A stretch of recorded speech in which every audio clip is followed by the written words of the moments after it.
बिस्मिल्लाहिर्रहमानिर्रहीम, अस्सलाम वालेकुम। मैं हूं राखिल हसन गुमन। नाजरीन, पाकिस्तान क्रिकेट टीम इस वक्त दौरा ऑस्ट्रेलिया पर मौजूद है और इस दौरा ऑस्ट्रेलिया के बाद पाकिस्तान ने न्यूजीलैंड के खिलाफ 12 जनवरी से लेकर 21 जनवरी तक 5 टी20 मैचेस जो हैं वो खेलने हैं। और दौरे न्यूजीलैंड पर जो टी20 मैचेस खेले जाने हैं, इनकी जो इंपॉर्टेंस है वो बहुत ज्यादा है, क्योंकि जनाब इस दौरे को टी20 वर्ल्ड कप की तैयारियों के तौर पर देखा जा रहा है। और इस वक्त जो टीम दौरे न्यूजीलैंड के लिए सिलेक्ट की गई है, उसमें जनाब जो रेगुलर विकेट कीपर बैट्समैन जो पाकिस्तान के लिए ओपनिंग भी करते हैं, बाबर आजम के जनाब वो टी20 क्रिकेट के अंदर ओपनिंग पार्टनर भी हैं, उनके हवाले से एक खतरनाक इंकिशाफ हुआ है। और इंकिशाफ यह है कि जनाब कराची माफिया, वो एजेंडा बेस्ड सहाफी जो कंस्ट्रक्टिव क्रिटिसिज्म की बजाय जनाब अपनी मनमर्जियां चलाना चाहते हैं और प्लेयर्स को ब्लैकमेल करते हैं कि हमें इंटरव्यू दे, हमारी बात माने, हमें खबरें लीक करें, वरना जनाब हम आपके जो स्टैट्स हैं और आपकी जो कारकर्दगी है, अगर वो एक दो मैच में डाउन जाएगी तो उसका इतना ज्यादा हब्बा क्रिएट करेंगे कि आपको पाकिस्तान क्रिकेट टीम से दूर कर दिया जाएगा। तो जनाब कराची के दो सहाफियों के बारे में यह इंकिशाफ हुआ है कि उन्होंने जनाब एक जगह बैठकर यह प्लान बनाया है और पाकिस्तान क्रिकेट बोर्ड की जो मैनेजमेंट कमेटी के हेड हैं जका अशरफ साहब, कहा जा रहा है कि वो इस अशीरबाद और सहाफियों के प्लान के पीछे हैं। और प्लान यह है कि मोहम्मद रिजवान को अब पाकिस्तान की जो टी20 टीम है उससे आउट करना है। और जनाब जो सिलेक्शन कमेटी है उसके साथ मामला किसी हद तक क्लियर भी हो चुके थे, उनकी तरफ से जनाब जो एक मस्बत जनाब साइन है वो भी इन सहाफियों को मिल चुका था। लेकिन फिर मोहम्मद हफीज जो हैं वो आड़े आए और उन्होंने कहा कि जनाब आप फौरन अगर मोहम्मद रिजवान को टीम से बाहर करते हैं और दौरे न्यूजीलैंड के ऊपर जनाब रिजल्ट जो है वो अच्छा नहीं आता, तो फिर आपकी मजबूरी बन जाएगा मोहम्मद रिजवान को दोबारा टीम में लेना। सो जनाब अब मोहम्मद रिजवान को आप टीम के अंदर रखें, लेकिन हम रिजवान के खिलाफ एक ऐसा गेम प्लान तरतीब देंगे कि जिसके बाद मोहम्मद रिजवान की परफॉर्मेंस जो है वो डाउन होगी, और जब उनकी परफॉर्मेंस डाउन होगी तो उनको टी20 टीम से खुड्डे लाइन कर दिया जाएगा। सो ऑल इन ऑल इस वक्त जनाब पाकिस्तान की क्रिकेट के अंदर क्या चल रहा है, दौरे न्यूजीलैंड में क्या कुछ हो सकता है, जिसके लिए आपको अभी से तैयारी जो है वो कर लेनी चाहिए। सारे फैक्ट जो हैं वो एक एक करके मैंने आपके साथ शेयर करने हैं। बाबर आजम की पोजीशन जो है वो भी टी20 क्रिकेट में जनाब खतरे में आ चुकी है, ये भी आपके साथ शेयर करूंगा। सो जनाब खबरें आज बड़ी दिलचस्प हैं और कराची बेस्ड माफिया जो है वो भी आज एक्सपोज होने लगी है। सो इस वीडियो को आपने बिल्कुल भी स्किप नहीं करना, एंड तक देखेगा तो आपको पता चलेगा कि पाकिस्तान के साथ मुखलिस कौन है और पाकिस्तान को और जनाब अपने जाती मुफादात के लिए जो पाकिस्तान का नाम इस्तेमाल करने वाले लोग हैं वो कौन से हैं। जनाब वन बाय वन मैं आपके साथ डिटेल्स शेयर करता हूं, लेकिन उससे पहले पाकिस्तान सुपर लीग सीजन 9 जिसकी ड्राफ्टिंग जो है वो 13 दिसंबर को की गई थी, उसके हवाले से अब ये अपडेट आई है कि जो पेशावर ज़ल्मी के ऑनर हैं जावेद अफरीदी साहब, उन्होंने चूंकि ये जनाब पाकिस्तान सुपर लीग करवाने वाली जो एडमिनिस्ट्रेशन है उसके सामने पॉइंट रखा था कि पेशावर ज़ल्मी के जो मैचेस हैं वो जनाब पेशावर के अंदर जो हैं वो खेलने चाहिए। सो अब एक जनाब जो पीसीबी की कमेटी है वो अरबाब न्याज स्टेडियम जो है उसका दौरा करने गई हुई है। और जिस तरह से PSL 8 से पहले एक एग्जीबिशन मैच जो है वो क्वेटा के अंदर रखा गया था, क्वेटा ग्लैडिएटर्स और पेशावर ज़ल्मी के दरमियान, तो इसी तरह से एक एग्जीबिशन मैच जो PSL शुरू होने से पहले करवाया जाएगा, उसके बारे में इतलात आ रही है कि जनाब वो अरबाब न्याज स्टेडियम जो है उसके अंदर करवाया जाएगा। इसके अंदर एक और अपडेट जो हमारे पास आ रही है वो ये है कि जनाब जो पेशावर ज़ल्मी है वो ये कह रही है कि वो अपने जो फॉरेन पिक्स हैं उनको भी पेशावर के अंदर लेकर आ जाएंगे। सो अब जो दूसरी टीम है उसके बारे में भी डिसाइड किया जा रहा है, और जो सोर्सेज इतला दे रहे हैं वो ये है कि जनाब क्वेटा ग्लैडिएटर्स के साथ मैच खेल सकती है पेशावर ज़ल्मी, या फिर इस्लामाबाद यूनाइटेड जो है उसके साथ भी पेशावर ज़ल्मी मैच खेल सकती है। सो ऑल इन ऑल ये जनाब पेशावर के जो क्रिकेट लवर्स हैं उनके लिए खुशखबरी है कि पेशावर ज़ल्मी के ऑनर जो हैं उन्होंने स्टैंड लिया है, और उस स्टैंड लेने की बिना पर जो पीसीबी है वो जनाब अब पाकिस्तान सुपर लीग सीजन 9 का जो आगाज है वो पिशावर से करने जा रहा है। इसके अलावा जनाब 4 वेन्यूज जो हैं वो सिलेक्ट किए जा चुके हैं। 13 के करीब मैचेस जो हैं वो नेशनल स्टेडियम कराची में खेले जाएंगे। 9 मैचेस जो हैं वो जनाब खेले जाएंगे, सॉरी 5 मैचेस जो हैं वो खेले जाएंगे मुल्तान स्टेडियम में। 9 मैचेस जो हैं उनके बारे में ये इतलात आ रही हैं कि वो रावलपिंडी में खेले जाएंगे और बाकी मैचेस जो है वो लाहौर में खेले जाएंगे। अभी सिर्फ जो मामला जनाब किसी हद तक फंसा हुआ है वो है जनाब जो पीएसएल का आगाज और फाइनल आगाज अगर लाहौर से किया जाता है तो फाइनल कराची के अंदर किया जाएगा, और अगर आगाज कराची से किया जाता है तो फिर पाकिस्तान सुपर लीग सीजन 9 का जो फाइनल है वो कजाफी स्टेडियम लाहौर के अंदर खेला जाएगा। अब आते हैं जनाब पाकिस्तान टीम के अंदर इस वक्त क्या चल रहा है। देखें,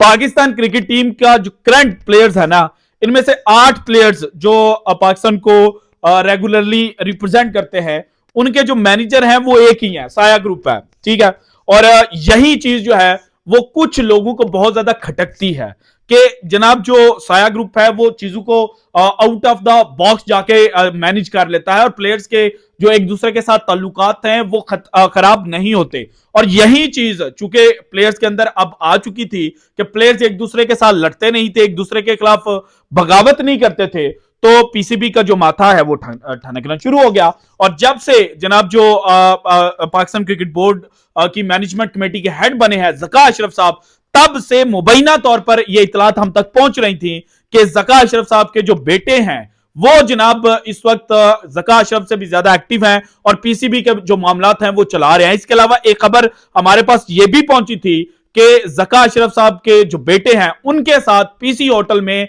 एक कराची बेस्ड सहाफी जो है उसने मुलाकात भी की थी। अब इस खबर को जनाब हम आप तक पहुंचाना नहीं चाहते थे क्योंकि इसमें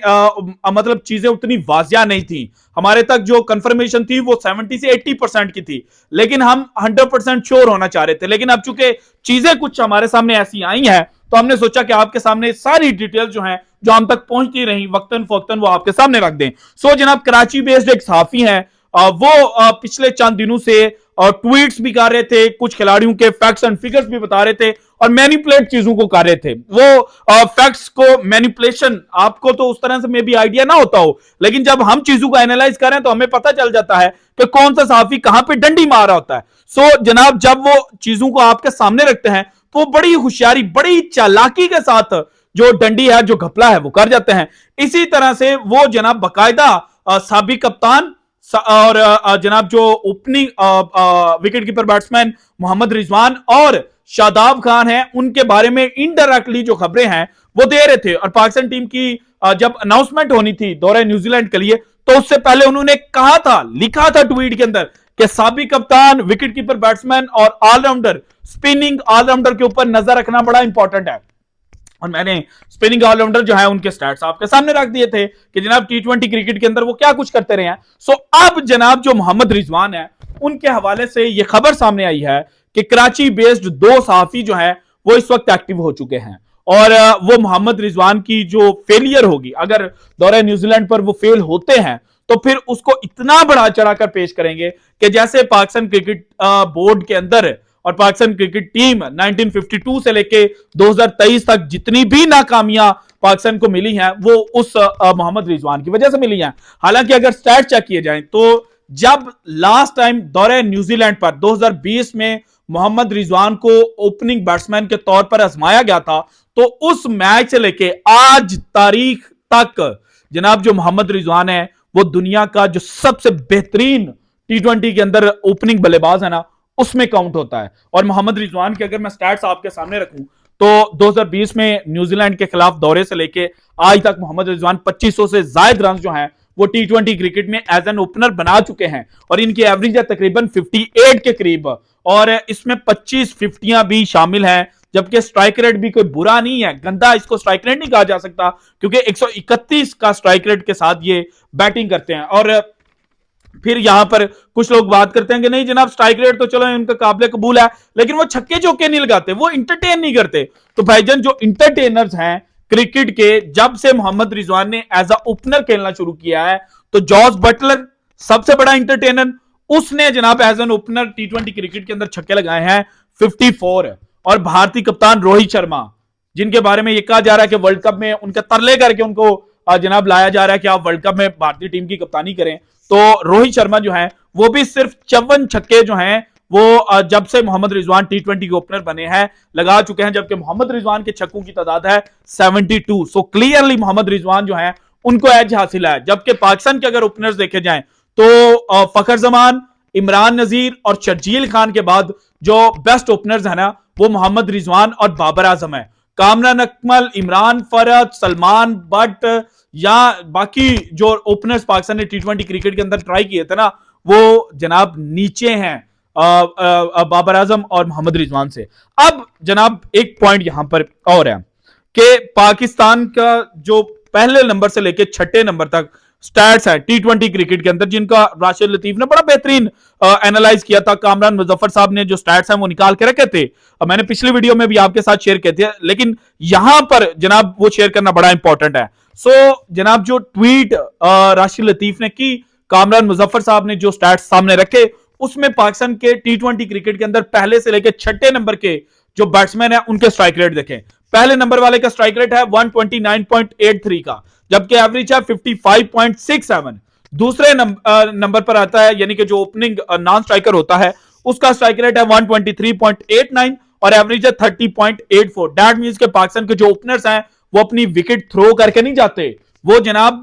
स्टार्ट पे थोड़ा सा टाइम लेते हैं लेकिन बाद में उसको कैपिटलाइज करते हैं, पाकिस्तान को रन्स बनाकर देते हैं। पाकिस्तान की तरफ से जनाब 200 प्लस कितने रन्स जो हैं वो मोहम्मद रिजवान और बाबर आजम चेस कर चुके हैं, और फिर भी हम इनके ऊपर टैग लगाते हैं कि ये टी20 का प्लेयर नहीं है। जब ये टी20 में फ्लॉप होते हैं तो हम कहते हैं कि जनाब ये टी20 के नहीं है, ये तो जनाब ओडीआई के प्लेयर हैं जिनको आप टी20 खिला रहे हैं। जब ये ओडीआई के अंदर फ्लॉप होते हैं तो कहा जाता है जनाब ये तो टेस्ट के प्लेयर हैं। जब वो टेस्ट के अंदर फ्लॉप होते हैं तो कहा जाता है जनाब ये तो टी20 के प्लेयर थे, आपने इनको टेस्ट खिलाने पर लगा दिया। सो इस तरह से हमारी जो एजेंडा बेस्ड कम्युनिटी है ना साफियों की, उनकी जनाब जो एजेंडेस हैं वो तब्दील होते रहते हैं। इसके बाद नंबर 3 पर